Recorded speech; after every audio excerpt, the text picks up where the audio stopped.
تطلع الشمس فقد أدرك الصبح ومن أدرك ركعة من العصر قبل أن تغرب الشمس فقد أدرك العصر متفق عليه. ولمسلم عن عائشة رضي الله تعالى عنها نحوه قال السجدة بل ركعة ثم قال والسجدة إنما هي الركعة.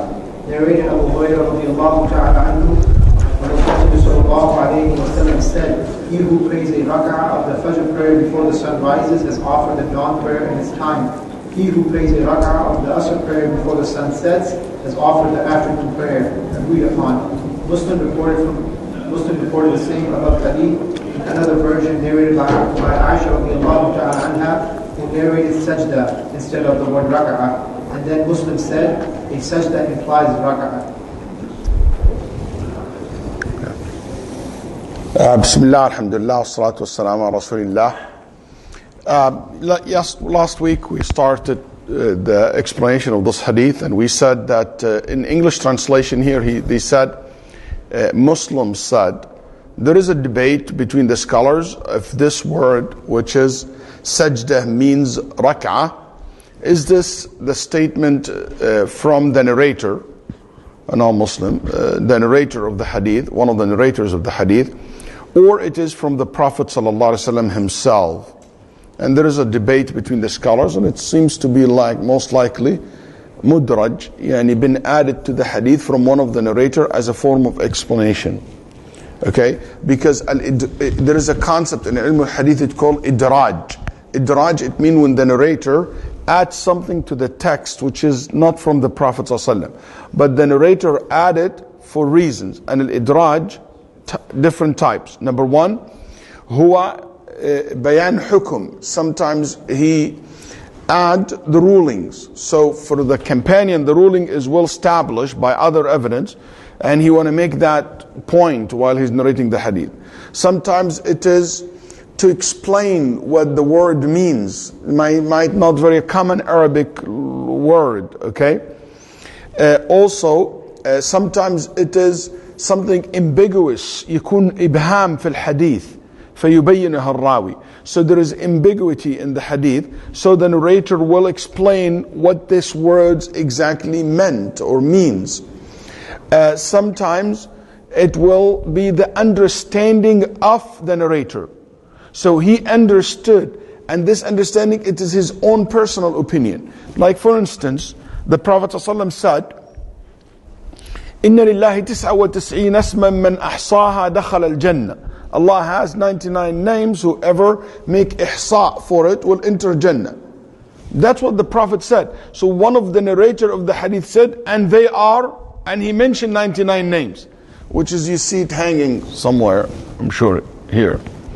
Okay, so the narrator, Zuhri or others, they added the 99 names.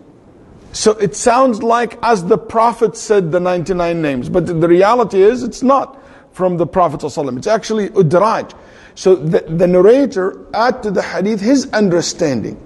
So in Nabi sallallahu alayhi wa sallam said that in the day of judgment you come and your face and your body will be shining from your wudu.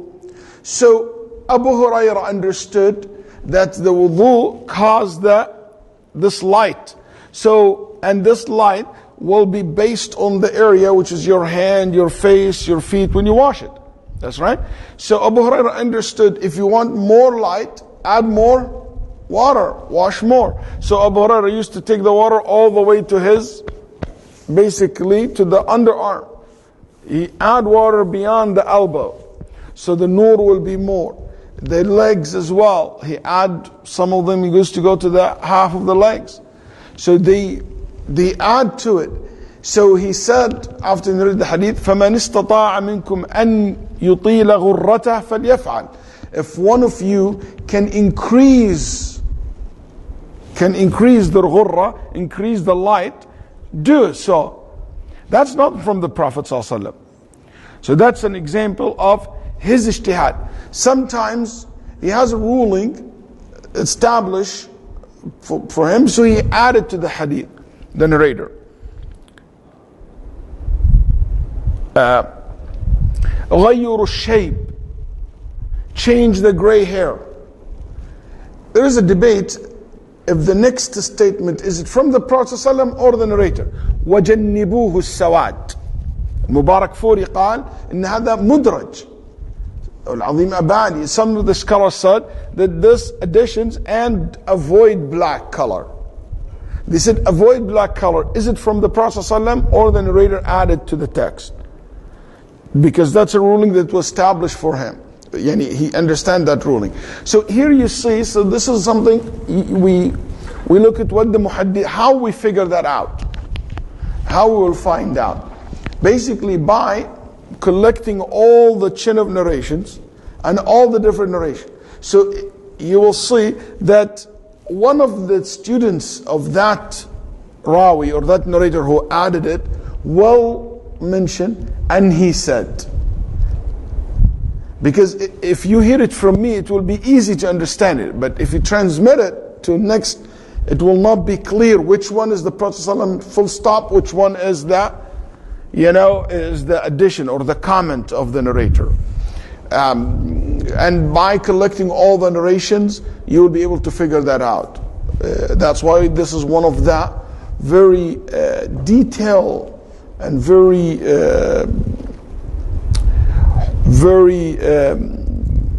complicated concept in ilm al-hadith, because it required a great deal of memorization and understanding of all the narrations and all the narrator and the different wording and so forth.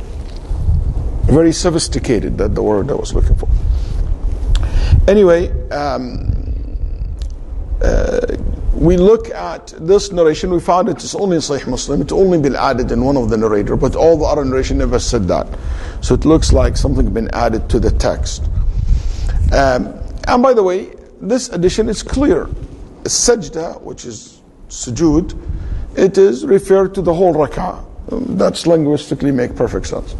So also we mentioned last week that when the Prophet ﷺ said, whoever catch one rak'ah, rak'ah, it means a full rak'ah. It means standing, al-Fatiha, ruku' and sujood.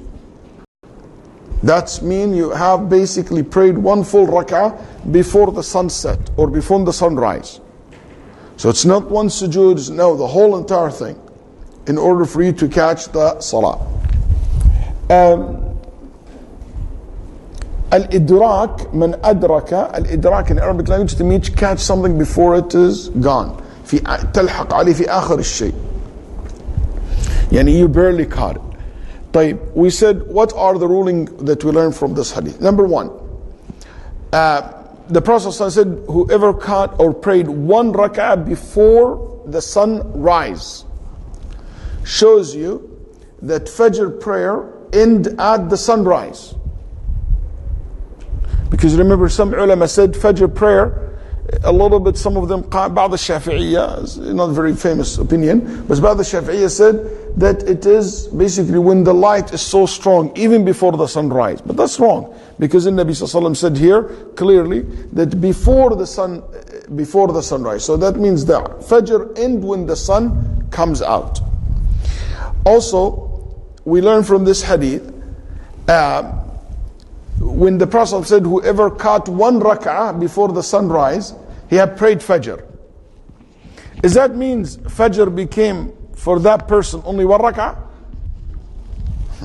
Nobody will understand. Whoever caught one rak'ah, he prayed Fajr. It doesn't mean he caught one rak'ah, he said Assalamu alaikum.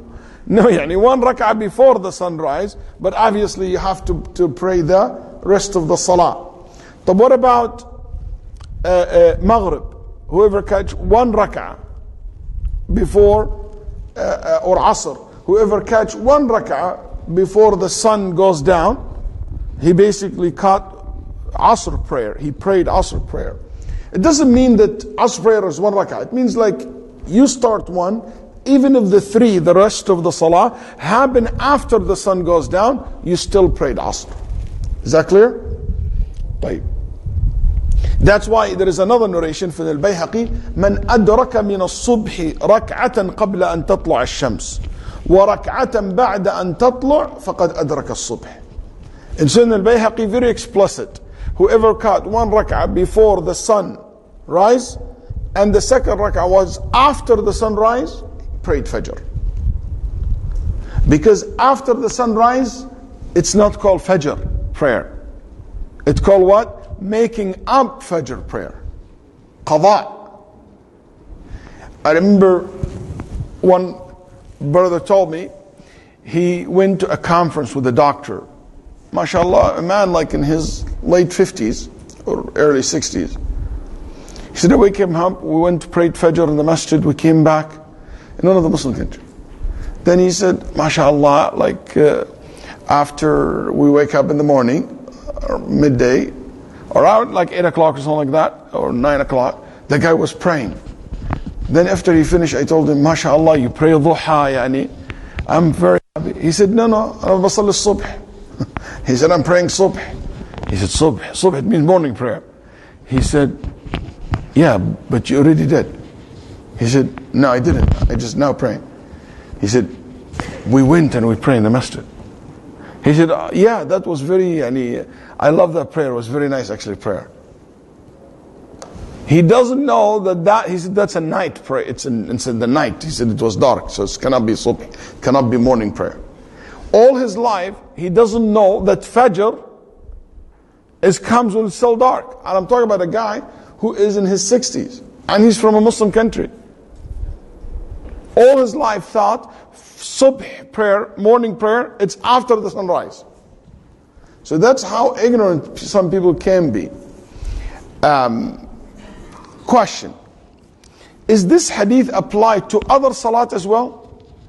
Can we say, if you catch one rak'ah of dhuhr before the asr time comes, if you pray one rak'ah of isha before fajr comes, can we say that? Yeah. But why the Prophet ﷺ mentioned asr and fajr in particular, you think? Huh?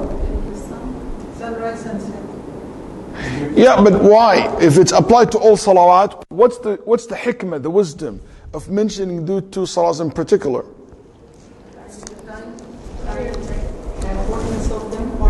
The importance. They're the one that people rush to. They are the one that people most likely to miss. Okay? People will miss because Fajr people are sleeping. Asr people are socializing with their family. They are, occupied. They're not really paying attention to it. Okay? That's one. Two, what's famously said by some scholars, قالوا لأن هاتين الصلاتين, these two particular salah, the following salah is not a joint time.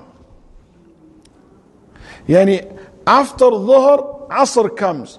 Al-ulama said at the end of the dhuhr and the end, if you remember we talked about that, the end of dhuhr and the end of asr, some scholars said that this is like merging time. There is not really a clear cut. Some scholars said consider the beginning of asr still part of dhuhr. Okay? And some consider maghrib and isha merged together. There is no really clear cut between them. Some scholars said, it's kind of merging each other. But from asr to maghrib, you cannot combine asr and maghrib. You can combine maghrib and isha, dhuhr and asr. You cannot combine, asr and maghrib. You cannot combine fajr and dhuhr. So that's why in ulama rahimahullah, the Prophet mentioned them because you cannot combine between two prayers, between these two prayers and what is following them. Ibn Qudama rahimahullah said there is no difference of opinions among all the scholars that this rules apply to the 5 daily prayers. Question: since the Prophet said, if you cut one rak'ah before sunrise, one rak'ah before the sun goes down, is it allowed to delay salah to the last few seconds? Or I can, I'm going to put my alarm clock to wake up, make wudu. And I said, Allahu Akbar, Alhamdulillah Rabbil Alameen, Ar-Rahman Ar-Rahim, Malik Yawm Ad-Din, Iyaka na'budu wa iyaka nasta'in, Ihdina as-sirata al-mustaqim, as-sirata alladhina an'amta alayhim, ghayri maghdubi ad-dallin, amin. Qul Allahu ahad, Allahu samad, lam yalid wa lam yulad wa lam yakul lahu kufuwan ahad. Allahu Akbar, Subhana Rabbil, Sami'a Allah. And I finished my first rak'ah just 1 minute before sunrise.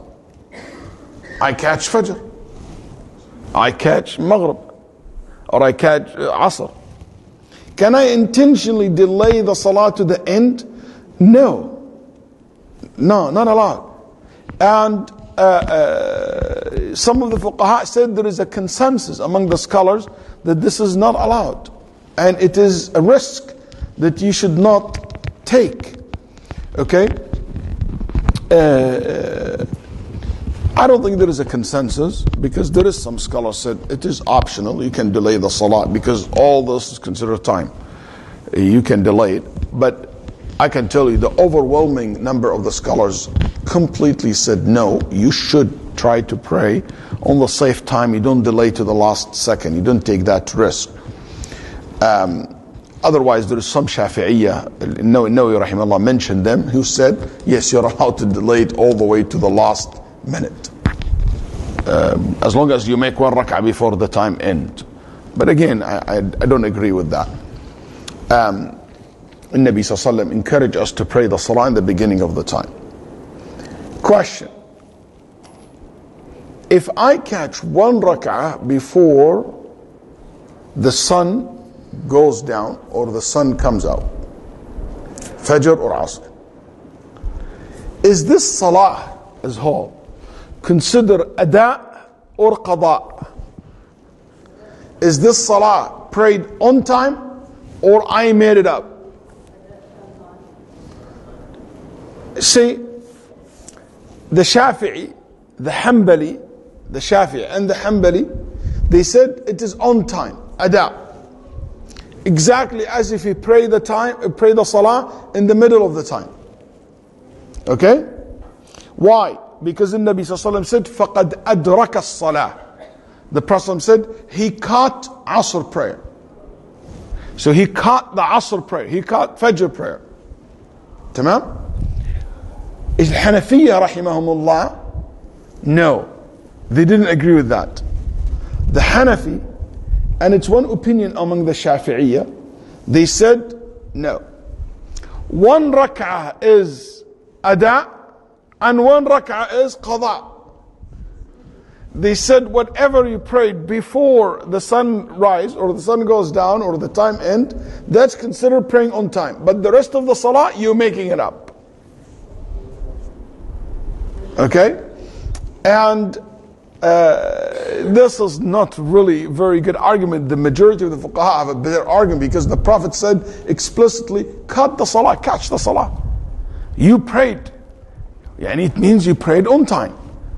فقال النبي أدرك الصلاة. It's very, very clear, in my opinion. Yes? Then, like, you would change the intention? Like, you pray one time and that's more like a rule? You don't need intention. Like, you stand up and say, like, Yeah, you just pray Asr or Fajr, yeah. طيب. Here, the big issue here, which is it one full rak'ah I need to make before the end of the time, or just any small portion of the salah? So if I come and I say Allahu Akbar, Alhamdulillahi Rabbil Alameen, Ar-Rahman Ar-Rahim, and the sun comes up, Fajr time ended, I just started it. Does that consider I caught Fajr before on time or not? Okay, you got the issue?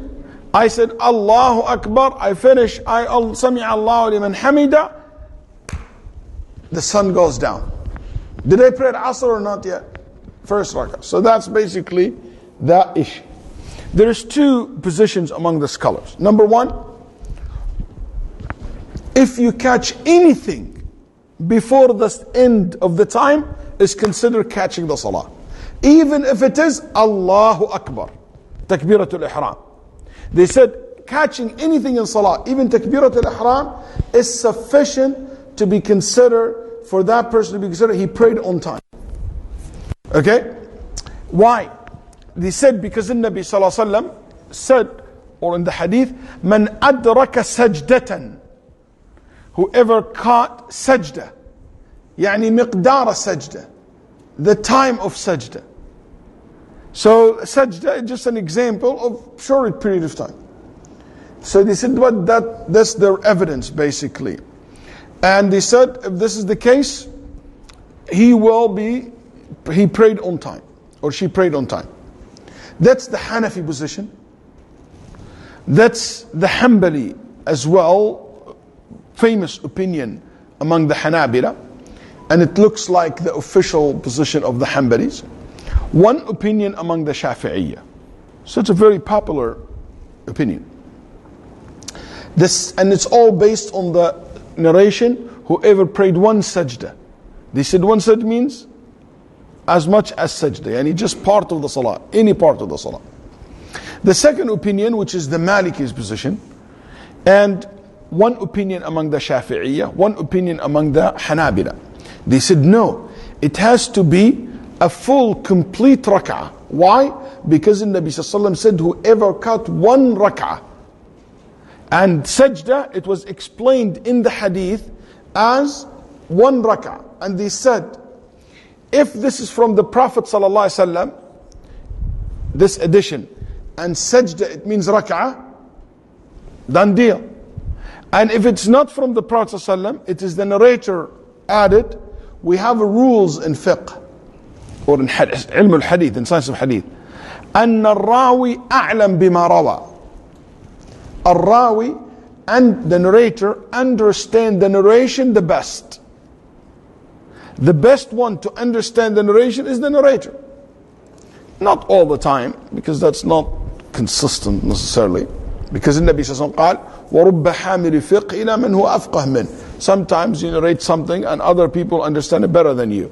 So, but anyway, in any case, in this case, it's not a complicated, because he explained what this linguistically means. And linguistically, sajda, it means rak'ah. And that's very common in Arabic language. I'll mention to that later on. So anyway, so they said, the right position to say that you must catch one full rak'ah before what? Before the end of the time. Even if we say the Prophet, whoever catch sajda, let's take it kida literally, sajda. When the sajda take place? In the end of the rak'ah. Even if you take the word sajda, it comes in the end of the rak'ah. So that means you have made the whole entire rak'ah already. Okay? And yeah. So say for example, I was to pray also, and prayer, Maghrib is at, let's just say 7:30, yes. So say I had some reason, and it was 7:29, and I was in the rush, I just came and I had my wudu, and it was 7:29. And by the time I said Allahu Akbar, I didn't get my sajda, for example.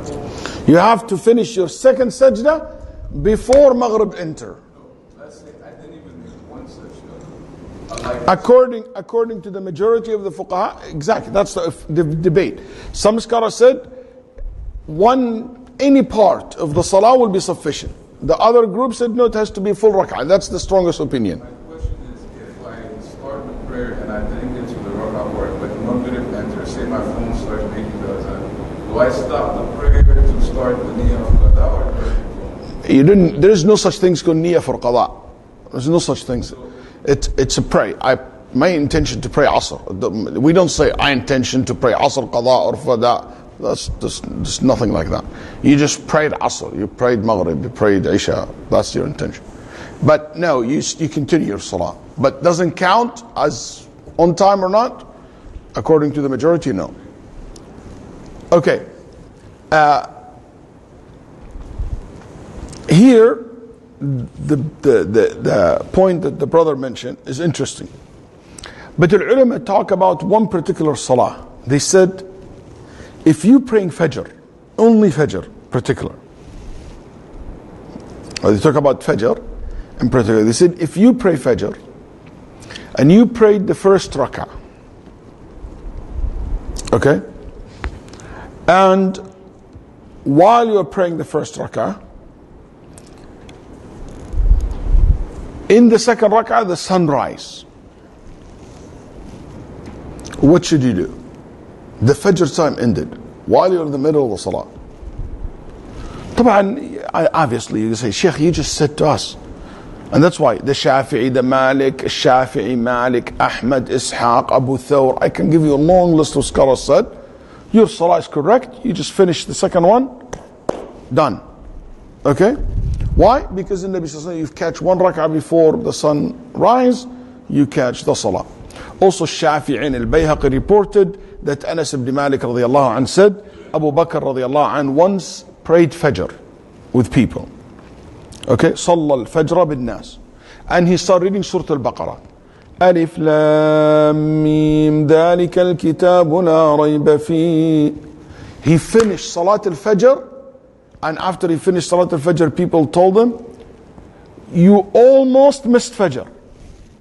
You ended your Salah right before the sunrise. If you continue a little bit more, sun would have come out. Abu Bakr replied by saying, even if it came out, wouldn't harm us. That when the sun comes out, it would find us praying to Allah. قال لوجدتنا لما تجدنا غافلين. So as if Abu Bakr doesn't care, as long as he started the salah and he basically prayed before the sunrise, even if his salah continued until the sunrise, it doesn't matter for him.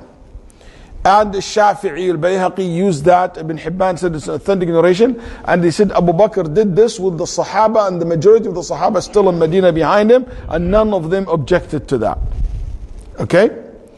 Also, Abu Uthman al-Nahdi said, I prayed with Umar radiallahu anh, Fajr prayer. And when he finished his Fajr prayer, it was almost sunrise. And people said, Ya Umar, almost the sun came out. Uthman al-Nahdi said, Umar answered them, but I couldn't hear him. So I went to the people in the front and I said, what did he say? He said, they told me, he said, لو خرجت, if the sun basically risen, would have found us engaging in salah and ibadah and dua. So he didn't even care as well.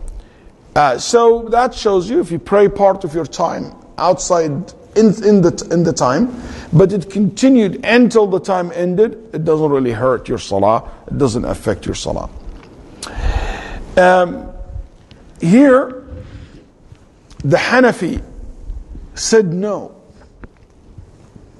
The Hanafi said, if you start the salah before the sunrise, Allahu Akbar, Alhamdulillahi Rabbil Alameen, and while you are praying, you make it long, the sun came up. The Ahnaf said you have to end your salah. قالوا تقطع الصلاة. The Hanafi said you must stop the salah, and your salah is invalid, and you wait until the sunrise and it goes up in the sky, then you pray, you repeat the salah. Why? They said because when the sun comes out, this is a time where the Prophet ﷺ forbade us from praying. Okay? So this is a time where you're not allowed to pray. And not allowed to pray, it doesn't matter. Obligatory prayer or volunteer prayer. So the question will be, طيب, after Asr, is it, and by the sunset, isn't that also a time where Salah is not supposed to be done? That's right? Do they say the same thing about Asr? They said no. And Asr, they said no. They're not consistent. They said no. Why? They said because when the sun rise, you have to wait miqdar rumh, about 10 minutes. Then you can pray. So it is when the sun rising and after the sunrise for a while until the sun goes up, that's all not allowed. But Maghrib, it's different. It's when the sun coming down at Maghrib time, and the moment it goes down, you can pray after that. It doesn't continue. So it's that few minutes. So it's different here. and Maghrib time is not followed by waqt nahi. You can argue, yeah, but the point is not what's after the sun goes down. It's the sun going down. That's nahi. And according to you, you're not supposed to be praying too. Anyway, Imam al-Nawawi rahimahullah said there is a consensus among the Muslim scholars that if you pray before the time end, and the time end while you're praying, your salah is valid. You finish one rak'ah, your salah is valid and you should continue it. But obviously there is no consensus because you just heard what's the Hanafi said. The Hanafi, they have evidence for their opinion, and I'm going to share with you your evidence so you don't say to yourself, what kind of sheikh is this? What kind of scholar are these? Why would they say such weird opinion? They're not coming from nothing. They have evidence. And I'm going to try to summarize the hadith that they use because it's a very, very long hadith. Hadith Qatada, Hadith Abu Qatada radiallahu anhu, Sahih Muslim. And Nabi sallallahu alayhi wa sallam was traveling with the companions. And in Nabi sallallahu walk and travel in the night. Usually people don't travel in the night. Can anybody tell me why people don't travel in the night? Usually people don't travel during the night. They rest. Too dark. Very good. It's not safe. But the Nabi sallallahu kept going with the army. Okay? And the Nabi sallallahu was so sleepy that he almost, Abu Qatada said, كاد يسقط من راحلتي. I saw the Prophet like nodding like this, and he almost fall off his ride, his camel. It's like me last week when I came here. I had to stop my car and just get out, get a fresh air because so sleepy, like my eyes kept closing and it's not safe to drive like that. So you like in Nabi Sallallahu almost fall off. So ثم سار حتى تهور الليل يعني ذهب أكثر الليل. طيب many times he kept getting sleep, Then Abu Qatada came and he held the Prophet ﷺ before he fell off. He came with his camel and he held the Prophet ﷺ. So when the Nabi ﷺ saw that, he said, since when you've been holding me up like this? He said, for a while, Ya Rasulullah. You've been sleeping for a while. And I'm just holding you so you don't fall off the camel. Then he said, may Allah protect you as you protect His Prophet. قال حفظك الله كما حفظت نبيه. Anyway, it's a long story. It's beautiful, actually, story to read. There's many benefits in it. So Abu Qatada said, Nabi Sallallahu stopped his camel and he got off and he slept on the side of the road. Sallallahu Alaihi Wasallam. And it looks like him and Abu Qatada got separated from the rest of the group. And every group, they couldn't find or locate the Prophet. It's dark. So every 6 or 7 people gathered together and they slept together. Anyway, فقال النبي صلى الله عليه وسلم لمن معهم, he said to the group with him, people will ask, where is the Prophet صلى الله عليه وسلم? And people would say, who will lead the prayer?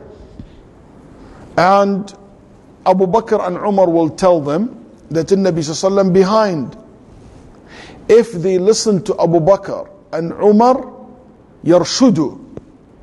If they listen to what Abu Bakr and Umar are telling them, they will be safe. They will be guided. And Nabi sallallahu alaihi wasallam said this, telling Abu Qatada what will happen in the morning. He got basically informed by Allah subhanahu wa ta'ala. Bu'hijab. Anyway, the people slept and the Nabi sallallahu alaihi wasallam slept. He was so tired. فَمَا أَيْقَظَهُ إِلَّا حَرُّ الشَّمْسِ. Allahu Akbar. He woke up sallallahu alaihi wasallam from the heat of the sun. He slept in the night and he woke up when the sun was so hot that it woke him up. That means they missed what? Fajr. They missed Fajr. And in Nabi sallallahu alaihi wasallam كان أول من استيقظ. The first one to wake up was the Prophet sallallahu alaihi wasallam. قال أبو قتادة فسار النبي صلى الله عليه وسلم. يعني it's not hot, don't think it's dhuhr time. يعني it means the light came and wake him up and there is the heat of the sun started. النبي صلى الله عليه وسلم, after he woke up and woke everybody up, he traveled. He didn't pray. He didn't pray. He said move. And he moved with the companion. حتى ارتفعت الشمس, until the sun goes and became in the clear. خلاص, the time of karaha or dislike to pray, done completely. Then he stopped. He got off his camel. He made wudu. He prayed 2 rak'ah, the sunnat al-fajr. Then he made iqama and he prayed fajr. Sallallahu alayhi wa sallam. What's this hadith to do with our story? What the story has to do with what we talk about? The Hanafi said, look, the Prophet ﷺ did not pray until the sun was completely up from the cleared from the time of nahi, the time which is not allowed to pray. So that's why you're not supposed to pray there. But yani, I don't agree with that, because what we talk about is completely different with the story. The story said, Nabi ﷺ woke up after the heat and the light wake him up. So that means it's already after the time of karaha finished. Because the time of you're not supposed to pray, it's basically after the sunrise for 10 minutes. That's it. When the narrator said the heat of the sun wake him up, it means it's a little bit more than 10 minutes. It's maybe, an hour or so. Anyway, that's the best, or that's the strongest evidence that the Hanafi has. But you see the majority said no. There is an opinion by Sufyan al-Thawri. He said, if you do so, half of it before and half after, it is recommended to make up the salah and to pray it again. And I don't know any proof for that. Any proof for that. As a matter of fact, Hadith Abu Qatada that I just mentioned to you, the story, in it, they said, Ya Rasulullah, we missed Fajr. We missed Fajr. What is the penalty for that? What should we do to make it up? And Nabi sallallahu alayhi wa sallam said, don't worry. You will not be held accountable for what you miss because of sleeping. ليس التفريط في اليقظة. You will be held accountable if you miss salah while you're awake and aware. إنما التفريط في اليقظة وليس التفريط في النوم. He said, if someone missed the salah until the second salah comes, the only thing you need to do to pray the salah that you miss. No other penalty, nothing else you need to do. قال ليس لها كفارة إلا ذلك. So Nabi very explicitly said, if you miss the salah, you just pray it again. You just pray it. He didn't say pray it again or double the salah or nothing like that.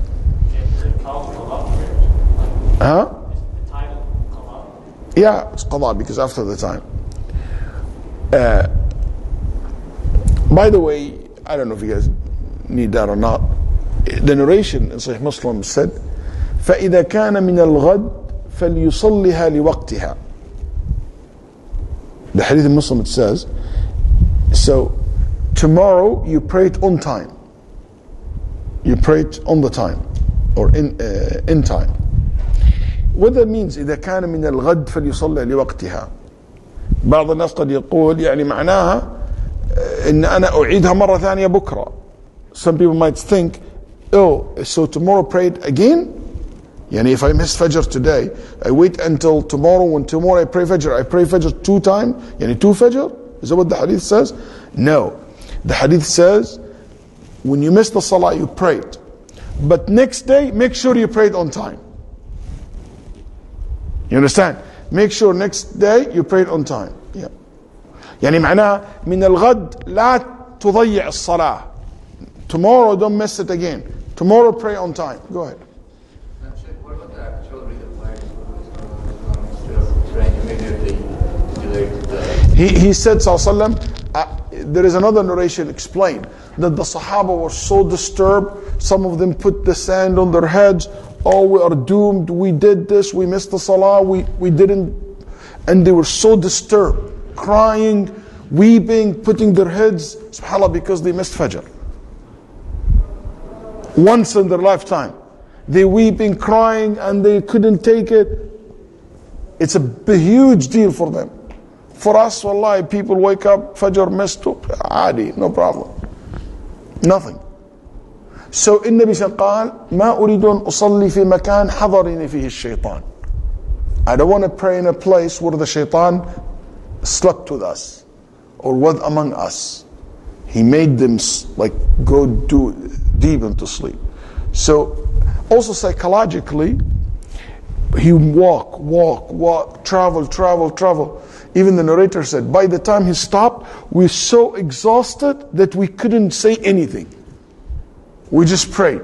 So Nabi Sallam did that to basically to break that, devastations that they had, or like, the depression that they got into. He wanted to change that mood completely. And from this also we learn, if you missed, let's say in your bedroom and you missed Salat al-Fajr, it is sunnah to pray to make it up, and outside that room where you overslept, you go to another room to pray, because that's a place, حَضَرَكْ مَعَهُ الشَّيْطَانِ, that's a place where the shaitan stayed with you and make you miss the salah. Anyway, so the correct opinion, when the salah start and the time ended, you just finish the salah, inshaAllah ta'ala. And that's the majority of the scholars. There is also here, I'm sorry, this session might be a little bit many details has to do with this hadith. This hadith is very fundamental in very different points, and they are very practical. And this is one of them, which is, if you are excused not to pray, a sister has her menses or post-natal bleeding, nifas. Okay? Somebody who is not Muslim, you're not supposed to be praying. And the time entered. طيب. Let's say you praying now, you just prayed, Isha is coming. So when Isha started it, this sister, she is good, but after Isha Adhan, she started her period. Or this person, after Isha Adhan, accepted Islam. Is he obligated to pray or not? Also, what if she has her period, but after Isha, at 11 o'clock, her period finished? Is she obligated to pray Isha at this point or not? Okay? And this is basically zawal al-mani' aw thubutu. And I want you a little bit to give me your attention. Be patient with me, because I'm going to break it down for you so you can understand the point. So the first scenario, there is 3 scenarios. Okay? The first scenario is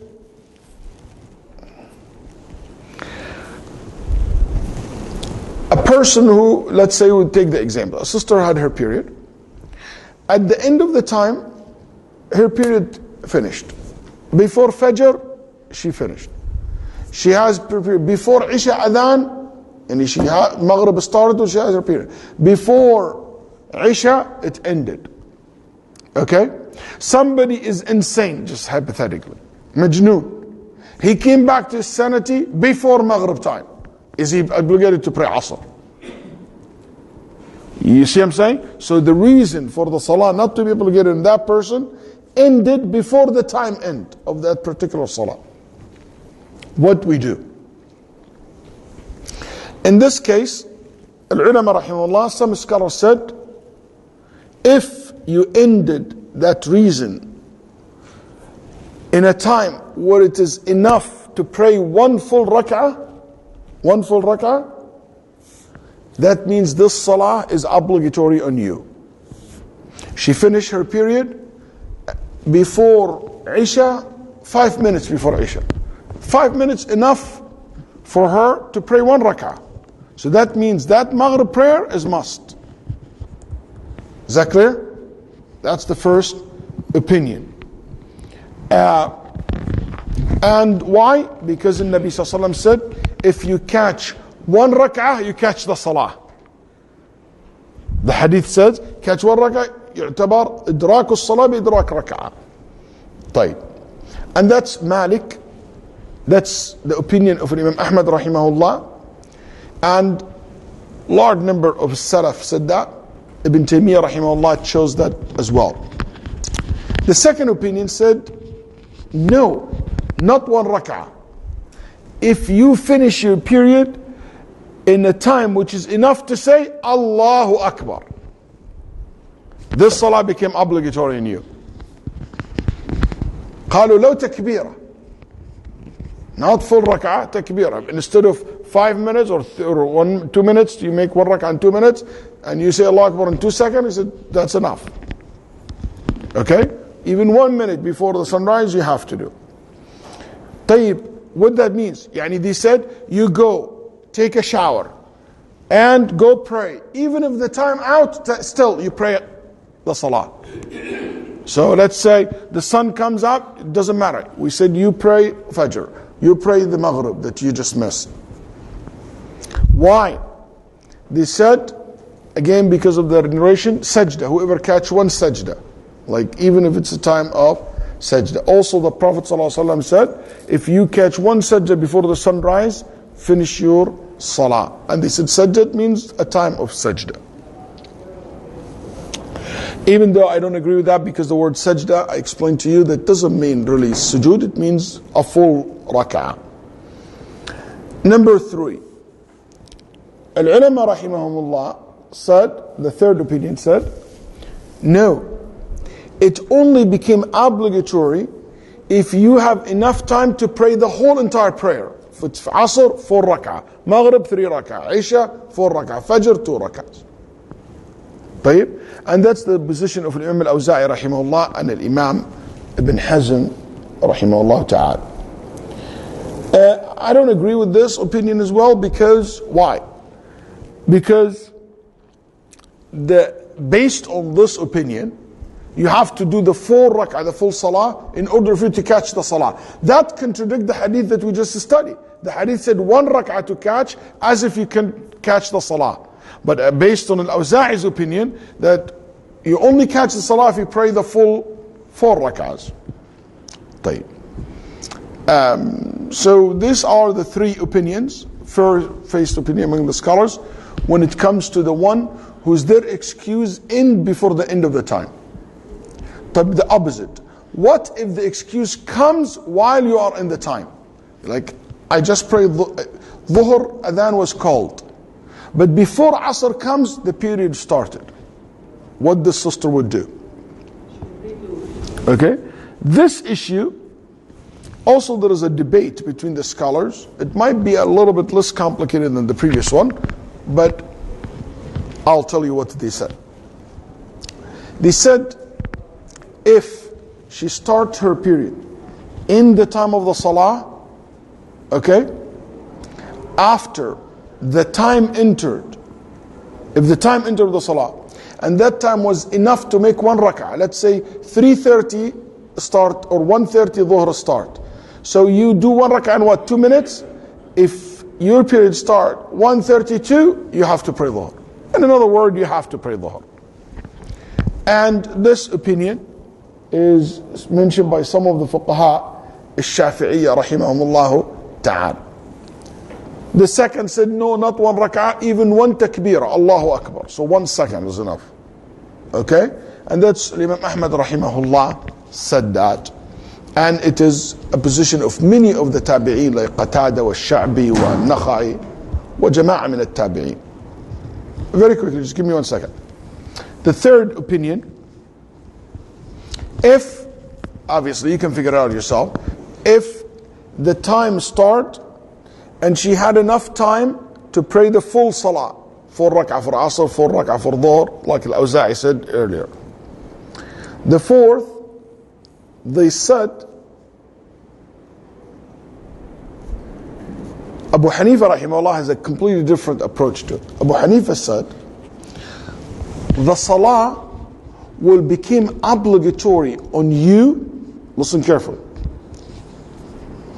if your period start at the end of the time. Yani, in another word, if Asr start at 5 o'clock, if your period start, you didn't pray Dhuhr yet, and at 4:55 you got your period, they said in this case you have to pray Dhuhr. Why? Can anybody tell me why? Why Abu Hanifa will say that, or the Hanafi will say that? They said because when Dhuhr is obligatory on you at the end of the time, before that it's not obligatory, you can pray at any time. You have from 1:30 to 5 o'clock. So it's not obligatory. When it became obligatory, right before the end of the time. You have to pray it before the time finished. So this Abu Hanifa rahimahullah said, and the Hanafi said, so the only time it became obligatory by the end of the time to pray the whole full salah. So if your period started at the end of the time, in this case you must pray the salah. But if your period starts in the middle of the time, you don't have to pray it. So let's say Dhuhr at 1:30 and Asr at 5 o'clock. You get your period at 3 o'clock. No Dhuhr. So when you finish your period, you don't need to pray the Dhuhr again. Because it was not obligatory on you at all at that time. And basically, because he believed, this hadith said, whoever catch one rak'ah before the salah, before the end of the time. So that means the salah only became obligatory on you before the end of the time. Actually, there is even one opinion says, not the full salah, even if it is left, your period must come to you, even if it's left only to say Allahu Akbar before the end of the time. And that means you don't really pray that salah at all. And that's Sa'id ibn Jubayr, ibn Sirin, Hassan al-Basri, al-Awza'i, one narration from Abu Hanifa, one narration from Malik al-Shafi'i. And that's what I believe. I believe it's not obligatory on you to pray the salah if you start your period, unless the period comes right at the end of the time of the salah. Because that's where the salah became obligatory upon the person. There's more even details on that, but that's enough for you to understand for now. Yes, go ahead.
So to summarize the last position of a woman started her period after the time entered of the salah, or any person excused from praying.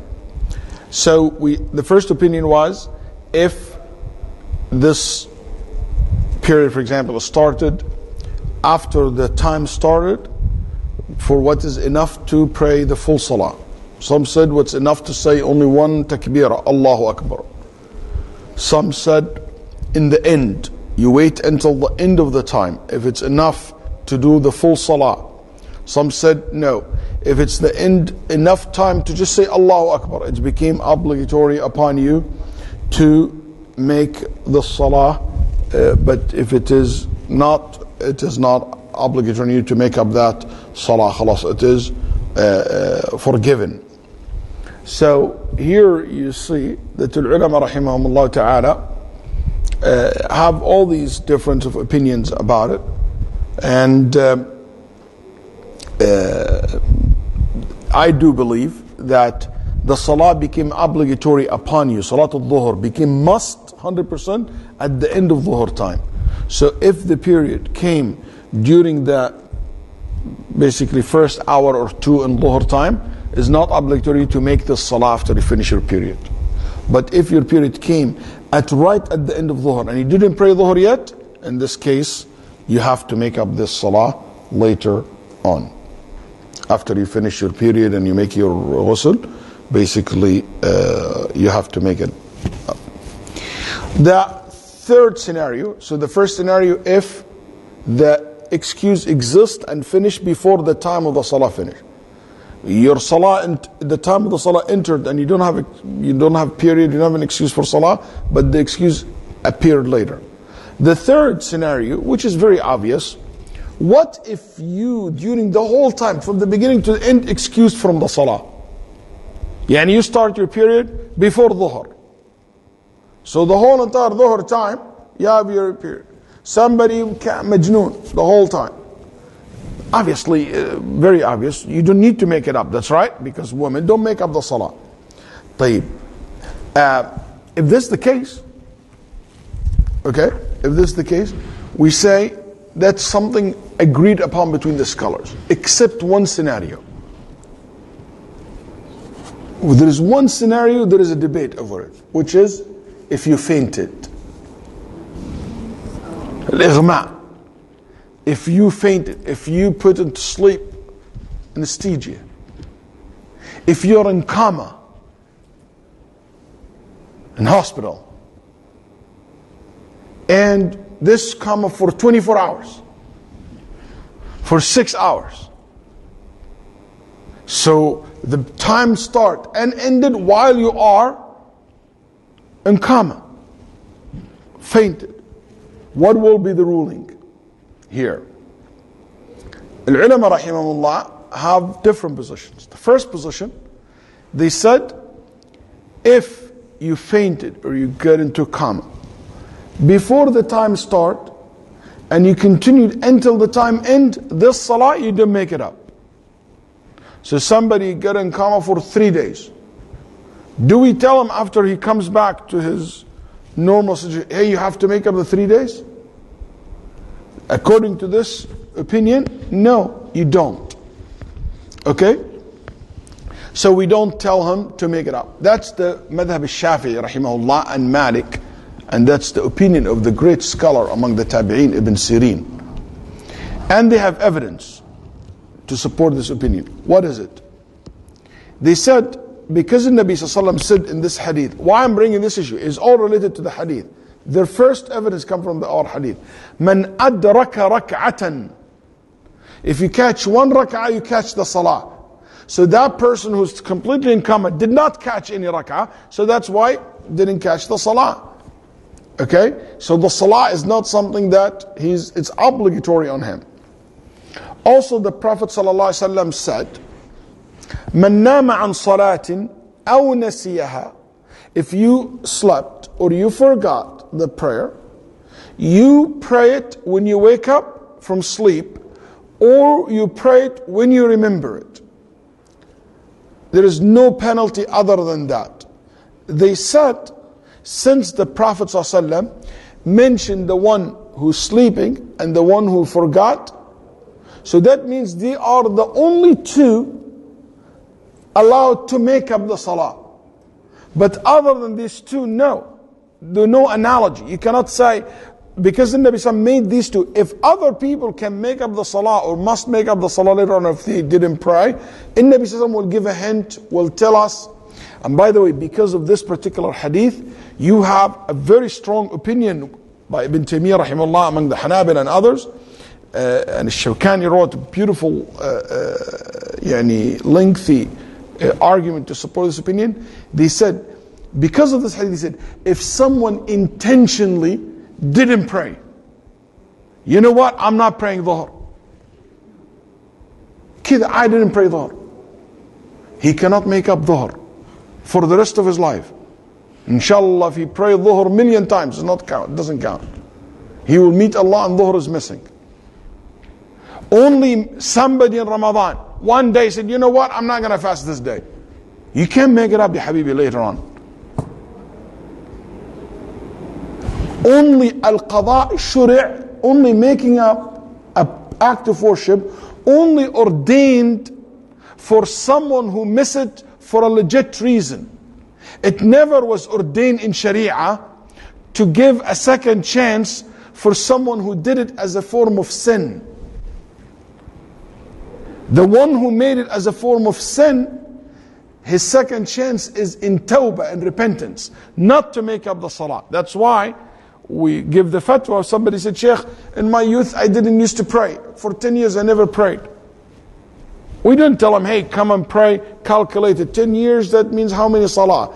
10 years, how many days is this? Time 5, you have to pray. No, we don't say that. We said, that's it. You intentionally left the salah, you just make tawbah and you continue your salah, increase your ibadat. And Ibn Taymiyyah rahimahullah supported that position in a very lengthy argument.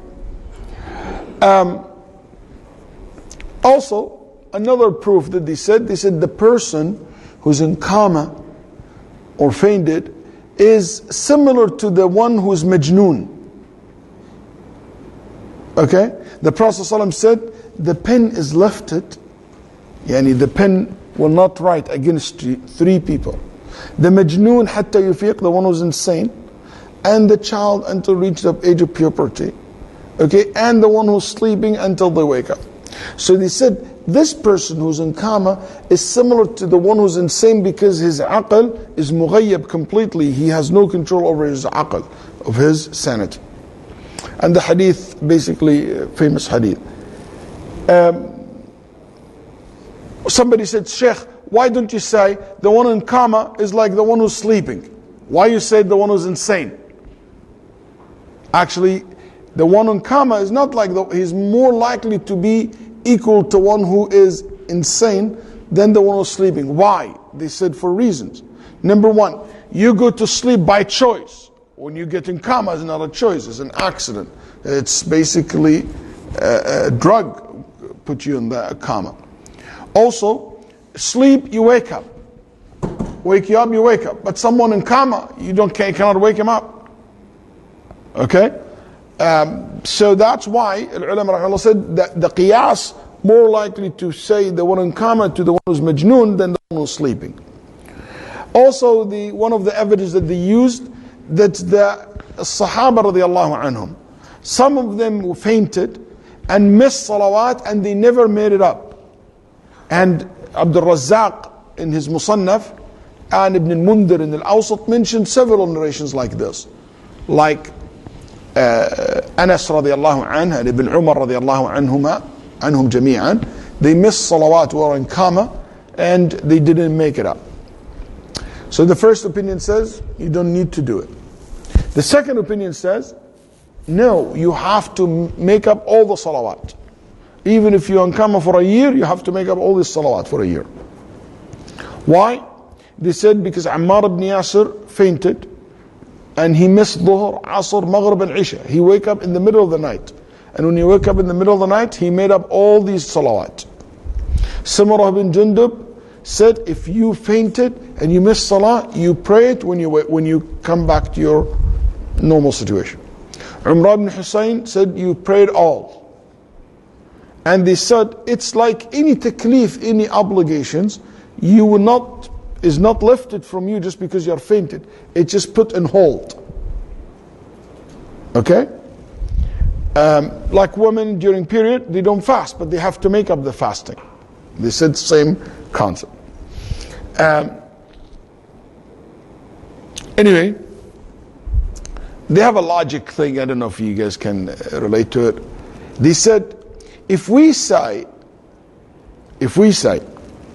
that by fainting you're not mukallaf anymore, that's a problematic, because prophets can faint and prophet can be free from taklif at any time. It's some logical idea.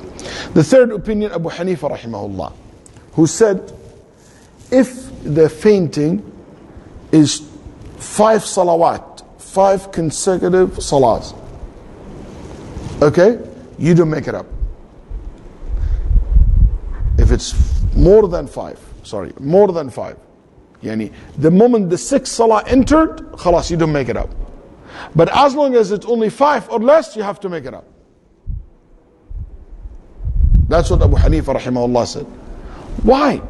They said because Ali radiallahu anh said, Ali radiallahu anh fainted 4 and he missed 4 salah and he made them up. First of all, this narrations that Ali did that, it was mentioned in one of the Hanafi books, but no trace for it in the books of hadith, no isnad for it. What do we know? That Ibn Umar fainted for 3 days and he didn't make it up. And they use that. But we said Ibn Umar doing this, it doesn't mean it's limited to 24 hours. Or 5 consecutive. There's no really proof for that. The fourth opinion, and this is my opinion, is the strongest one. Okay? That we differentiate between the one who fainted or in coma because he caused this to himself, or it happened to him as an accident or from Allah subhanahu wa ta'ala.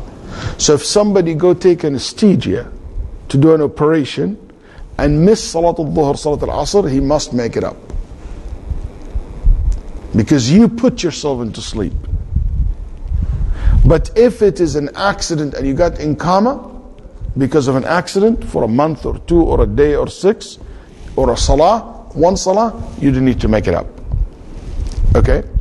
That's the opinion of Shaykhna Shaykh ibn Uthaymeen rahimahullah ta'ala, and kind of middle position between all the different opinions.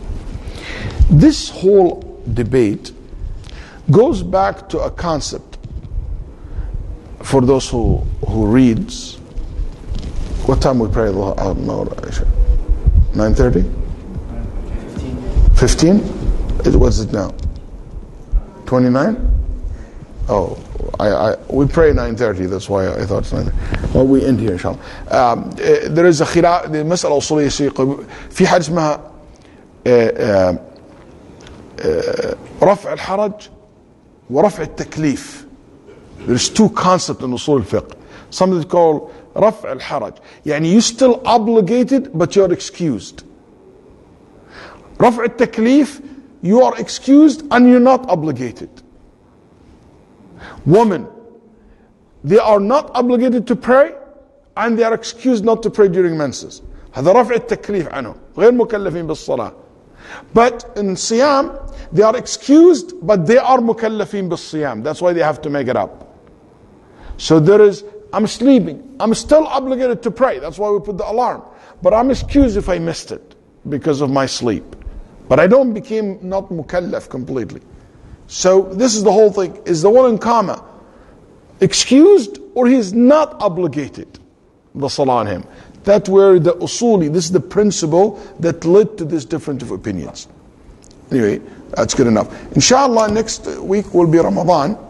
So are we in agreement to do the Ramadan? I'm good. I never stop my classes in Ramadan. But my proposal will be that we have our class in Ramadan will be at 6 o'clock or 6:30 to 7:30. 6:30 to 7:30. Inshallah ta'ala. Is that good? Or 6:45? I just want to give you time to finish your work and to come. 6:45 to 7:30, we end right before Maram, inshallah.